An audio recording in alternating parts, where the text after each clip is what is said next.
महादेव नमस्कार। स्वागत है आप सभी का हमारे इस यूट्यूब चैनल सनातन सत्य ज्ञान में।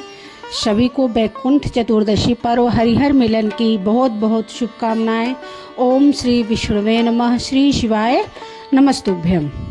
वैकुंठ चतुर्दशी की आपको हार्दिक शुभकामनाएं। आइए जानते हैं पूजा शुभ मुहूर्त और साथ ही पूजा करने का कैसा विधान है, क्या उपाय है जिससे कि परिवार के सभी समस्याओं का निदान हो जाए।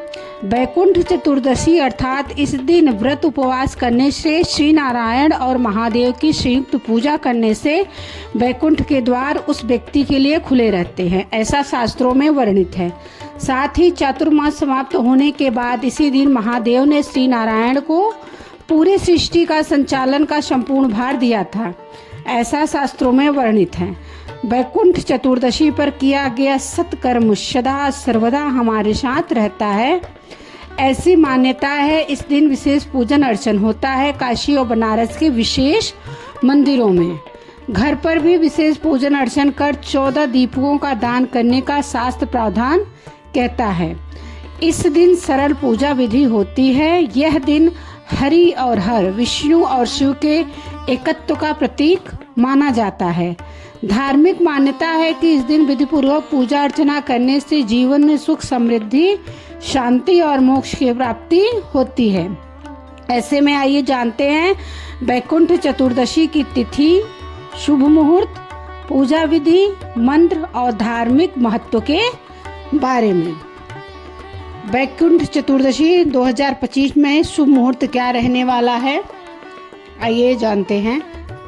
पंचांग के अनुसार वैकुंठ चतुर्दशी का निश्चित काल पूजा का समय रात 11:39 से 12:31 तक रहेगा। वही चतुर्दशी तिथि का प्रारंभ 4 नवंबर को प्रातः 2 बजे होगा, जबकि इसका समापन उसी दिन रात 10:36 पर होगा। मान्यता है कि इस शुभ मुहूर्त में भगवान शिव और विष्णु की विधिवत पूजा अर्चना करने से विशेष पुण्य की प्राप्ति होती है। धार्मिक मान्यता है कि इस दिन विधि पूर्वक पूजा अर्चना करने से जीवन में सुख समृद्धि शांति और मोक्ष की प्राप्ति होती है। अब जानेंगे कि वैकुंठ चतुर्दशी पर सरल पूजा विधि कैसे करें। वैकुंठ चतुर्दशी के दिन सुबह स्नान कर स्वच्छ वस्त्र धारण करें और मंदिर की अच्छी तरह से सफाई करें। भगवान शिव और श्री हरि विष्णु का जल से अभिषेक करें। भगवान शिव को गंगा जल और पंचामृत से स्नान कराएं। विष्णु भगवान को पीला चंदन, पीले फूल और तुलसी दल अर्पित करें।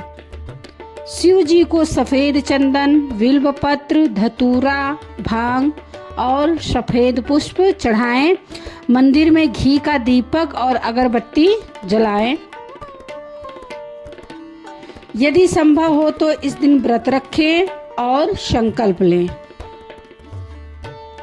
ओम नमः शिवाय और ओम नमो भगवते वासुदेवाय मंत्र का लगातार जाप करें। दोनों देवों की आरती करें और उन्हें प्रसाद अर्पित करें। पूजा के अंत में भगवान से क्षमा प्रार्थना करें और भक्ति भाव से हरि और हर को नमन करें। अब जानेंगे कि वैकुंठ चतुर्दशी को किन मंत्रों का जाप करना लाभकारी रहेगा। ओम ह्रीं ओम हरिणाक्षाय नमः शिवाय। ओम नमो भगवते नारायणाय। ओम नमः शिवाय। कर्पूर गौरम करुणावतारम संसार सारम भुजगेंद्रहारम सदा वसंतम हृदयारविंदे भवम भवानी सहितम नमामि। ओम होम विष्णवे नमः। ओम विष्णवे नमः। इन मंत्रों में से आप किसी भी मंत्र का जाप अनंत चतुर्दशी के दिन कर सकते हैं। अब जानेंगे कि पंडित प्रदीप मिश्रा के अनुसार 14 दीपों का उपाय। इस दिन 14 दीपों का उपाय वैकुंठ चतुर्दशी के दिन किया जाता है, जिसमें घर के बाहर अलग अलग स्थानों पर 14 दीपक रखने का विधान है। जैसे पानी के स्थान जलाशय के पास 1 और तुलसी के पास 1, ताकि पितरों का आशीर्वाद प्राप्त हो और सुख समृद्धि मिले।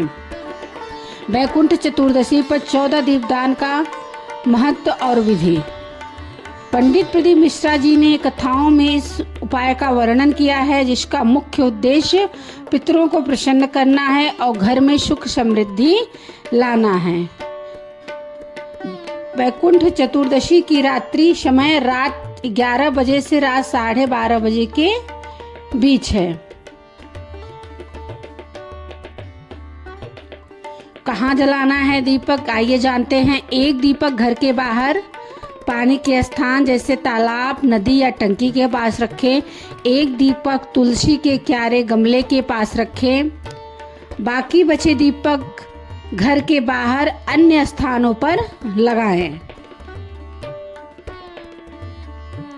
कुछ और उपाय भी हैं जो इस दिन किए जा सकते हैं, जिनका हमें कई गुना फल मिलता है। वैकुंठ चतुर्दशी के दिन सुबह स्नान आदि करके मंदिर की सफाई करें। जगत के पालनहार श्री हरि विष्णु और शिव जी का जलाभिषेक करें। शिव जी का पंचामृत सहित गंगा जल से अभिषेक जरूर करें। विष्णु जी को पीला चंदन और पीले पुष्प अर्पित करें और मंदिर में घी का दीपक जलाएं।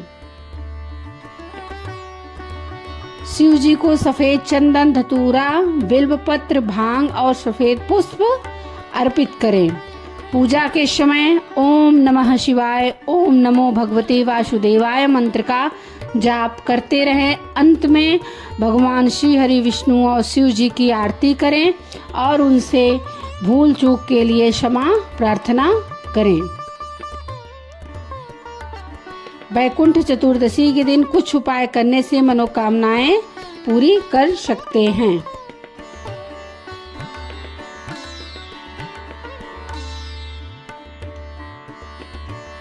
वैकुंठ चतुर्दशी के दिन सुबह स्नान आदि करके मंदिर की सफाई करें।